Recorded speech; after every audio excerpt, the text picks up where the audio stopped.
That brings up a good point too, because another topic is the Mexican rapper, Mexican OT. It was a big thing about him saying the N-word, right? Like him saying nigga. And they questioned him about it. Yeah, they questioned him about it, right?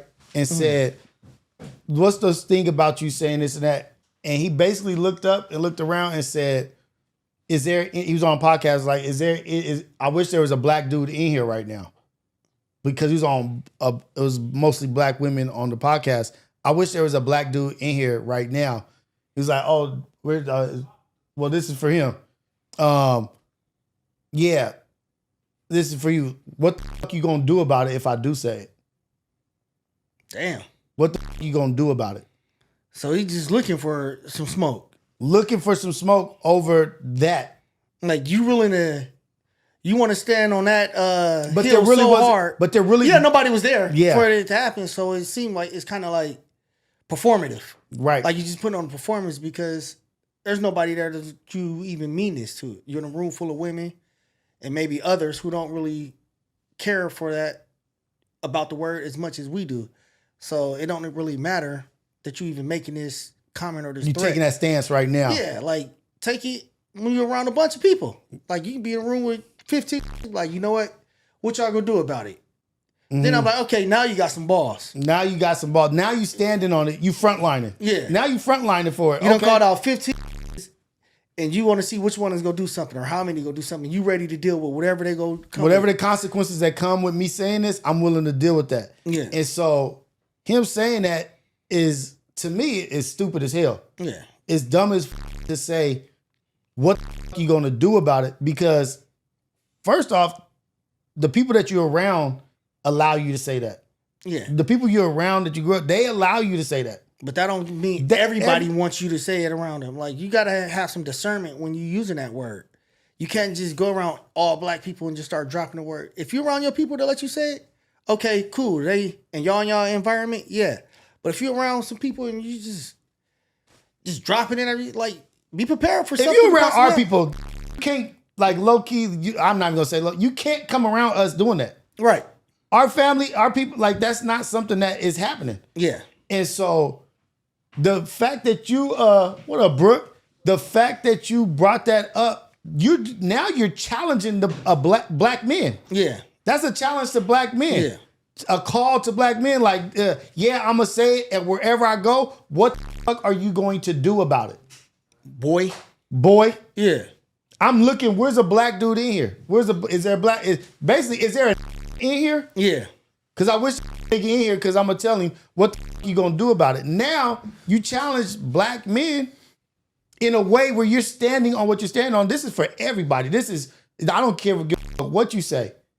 Like as I'm gonna just say, as a man, you say these jeans, I like these jeans. What the fuck you gonna do about it? I'm gonna be like, who you talking to? Fast. It could be about shoelaces. What the fuck you gonna do about it? Yeah, that's a challenge to manhood. Yeah, that's But whoever don't like these shoes, what you gonna do about it? But you're not talking about shoelaces. You talking about a whole race of people. A very sensitive subject. And then you did it in a room full of women. You knew it wasn't no men in there. Yeah. So that shit was cute. But I like to see you come sit in a room full of like us and try that shit. Yeah. You know, man, they know people know what they be doing. They know performative. It's performative. Yeah. It'd be performed. Because I've seen him in a room full of black men and it's very humble, very meek. Yeah. You know? So where's all that tough guy shit? All of a sudden now you in a room full of black women. And it's you look, I wish I would say something to me. Man, knock it off. What the fuck you gonna do about it? That term just right there, just alone, it might not even matter what you talking about. Like, it don't matter. What do you mean, what the fuck I'm gonna do about it? Yeah. Like, that's just man shit. Like, who you talking to? We could, like, it's up right now. And like, when he got back to his neighborhood, he should have had phase. Because so it's like, nigga, you should have phase. The in that, I need a fade. We still be friends after, but I need a fade. You got beside yourself. Yeah. You got beside yourself. Now they probably was like, yeah, that was tough. I know. Tough. I know. For sure. You know, probably oh, bro, you know that was kind of out of pocket. You know, he probably got a tongue lashing, maybe. If even that. Or they probably, you know, like, you said what you said. I seen the homie stand on business. Want to get at you. They got a problem with us, too. Whooped him out. See, Soon as he got back to the set, to that fade. For sure, at least one. Sauce Walka was agree with him at first. Sauce Walka at first was like, yeah, that's the homie. He does whatever he does. Like, that's how he grew up. That's how y'all grew up there. That's how you grew up there. There's a whole world out here. Yeah. But then he heard and saw actually he switched up. The what the fuck you go like, because that's something else. But that's when that standard is dropping. Yeah. They're getting more like I hate to say they or whatever, but he is getting more comfortable because that standard is dropping and what's accepted is dropping. Yeah. So now he's beside himself, super comfortable. Like the fuck, it led all the way to what the fuck are you gonna do about it? And Sauce Walka saw that and he was like, nah, he wrong for that. Yeah, he was like, you know, you would have got punched in your mouth. Yeah, if it was some up in there. You know, he was like, you already know, jumped up on you fast. He like you know, but it probably was only man there was probably the cameraman, and he probably wasn't even black. And he might not have even been black. So and he might have been working. Right. So like, it don't apply to him. That shit is incredibly like just because I don't have a better that's audacity. That's the audacity and the insensitivity to a whole culture to say what the fuck you gonna do about it. Because to me, you're saying that to everybody. Every black man. Every black man you're saying, because he said, where is there any black men in here? That's a challenge. Yeah. And so my question is, do we blame him? Or do we blame who raised him, who allowed him to be in this energy, in this behavior, that he's gone beyond his britches to be like, yeah, I say whatever the hell I want, and what you gonna do about it? Is it on him or is it on the people who gave him that comfort? Both. It's both. Because the people giving him comfort were like, because some people like if you got somebody you allowed to say it, like, you know what, you can say it around us, but I'm gonna tell you, man, don't be saying this around other black people because they not gonna be cool with it like we are. Mm-hmm. And if they instilled that in him, he wouldn't have that approach. They like, man, you can call anybody and they're like, anybody got a problem with it, they got a problem with us.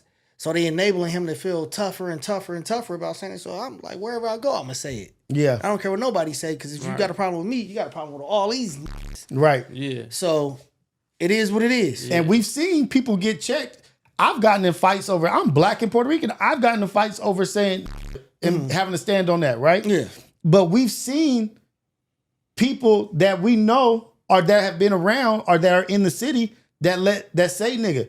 But then there's a brother that comes around like, hey, I'm not cool with that. Yeah. And guess what happens? They ain't gonna have to be like, oh, my bad. Like, I'm not. You may say it, but if somebody comes around and is like, hey, what the hell you talking about? You're gonna have to cut that shit out because guess what? He's right. He's not comfortable with that. Our fate, go do what you gotta do. Go work that out. Yeah. Yeah. I'm not about to jump in and stand in front of somebody calling you out for saying that. But you got some black people who will jump in squad. That's my homeboy. That's what like Sauce Walka them. They jumped the gun. Yeah, at first. Yeah, he jumped the. That's what he jumped the gun. You know, he did this. Our homie. And then look, your homie just turned around and made you feel like less of a man to where you had to go online and address what he just said about you and your race. Because you co-signed him. Because you co-signed him. And then he was saying that he got a brother that's black, half black. Oh yeah, he Mexican did say OT. So he was like your blood brother is half black. Yeah, you know what I'm saying. So it's like that's why you can't just jump the gun and be quick to jump out there and protect. You know, because you gotta hold people accountable and tell them right from wrong, man. Like that's all people need to start doing instead of just acting like everything is okay. But the problem is us. More than anybody else, it's us. Very accepting. If you look in the comments, I can't. I just watched the interview too. Shaq. And what's that? Shaquille O'Neal? Yeah, he just did an interview. What's that podcast? It's like 3 of them. I think they used to all play football.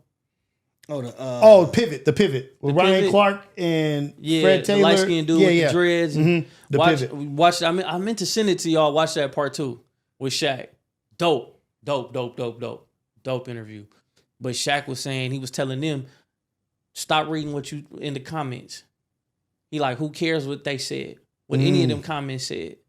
He was like, you said what you said, and it is what it is. Mm-hmm. He like, so if that's how you feel about an opinion, that's how you feel about it. He like, stop going back and trying to like justify what you said. He was like, you said what you said, and that's that. Yeah. He was like, and then you lowering yourself to say something, address a nobody when you were somebody. He said, if you wasn't a nobody, they wouldn't be on your page commenting, having something to say on your. He was like, he was like, clearly they the nobody because they not in the same space as you.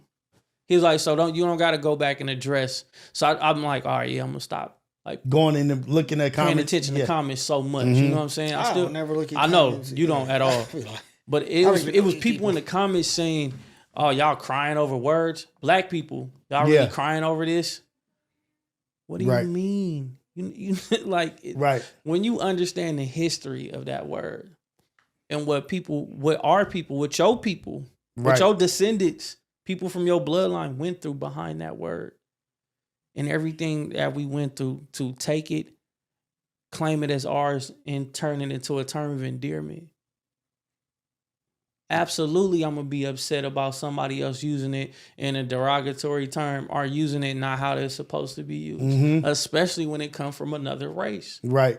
And challenging the race. Challenging the race. And then challenging the race that you saying it about. What people, like, I really saw comments of males, black males, oh, y'all crying over words still? And that's the thing is like, even as a brother, like, okay, you may not disagree with it, but you can't understand why other people don't agree with it. Exactly. Yeah. You can't, you're not even in a place where you can sympathize or empathize with another brother that's like, hey, I'm not comfortable with that and I don't like that. You're not even in a place where you can say, I get what you're saying. I'm cool with it, but I understand what you're saying. Yeah. And that's a perfect comment to have. Yeah. A response. Yeah. It don't bother me as much as it bother you, but I see why you bother. Yeah. Move on.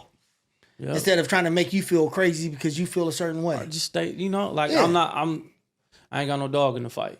Yeah. I hear you. I understand because we the same. So I understand. I feel you. It just don't affect me like it affects you. I grew up differently. Yeah. I grew up in a different environment than y'all, so I understand you didn't grow up in my environment. It affects you differently. It affects you differently. Yeah. But I'm not knocking your feelings. Yeah. And then it's gonna start trickling down to other men gonna start calling them and people will be like, oh, you mad? You got mad because he called you a Yeah. It's like, you can't just say stuff and think it's okay. Like there's consequences for words. I said it ain't no more checks and balances. Yeah. But he could keep himself in check and balances when it comes to money. Right. He keep himself in checks and balances when it comes to money. Right. But you can't keep yourself in checks and balances when somebody's saying I'm uncomfortable, I don't like that. When it comes to race. That's crazy. But because you ain't flying that thing all over your songs and all over your interviews, you can control what you want to control when you want to. Right. But you don't value the opinion. Or even that platform that he was on, he didn't value the people on that platform to where he had enough respect. Even though he was on that platform, he was speaking to everybody. Yeah, I know. But he wouldn't do that if he was sitting on a... He wouldn't have did it here. Oh, yeah. I'll tell you that much. Or if he was like in... I get what you're saying. CNN or something with a bunch of people. You wouldn't say that. And like, if there's any black people in the studio right now, for sure. What you gonna do? Yeah, professionals. Yeah, said it. No, I doubt it. Yeah, you damn sure ain't doing it in no setting like this. Yeah, and if you do have the brass to think you, please be my guest. I don't want them to be your guest because I love to dance. I dance well too. We was just talking about things, but we don't need you to. We'll take a commercial. We'll take a commercial break and we'll be back. Come back here with your shirt a little bit ripped up, but like because it's such a sensitive thing right now. You know what I mean? Like you should respect it and honor it. Like you know what? Right now it's a volatile time. I don't even want to talk about that. Yeah. Why are you gonna throw fuel on the fire and double down on some ignorant shit? Yeah. And it's so much tension right now. So much tension. So let's cut the tension real quick. Let's cut the tension. Let's cut it. We feel how we feel. Let's talk about a Mexican man that's doing the right thing right now.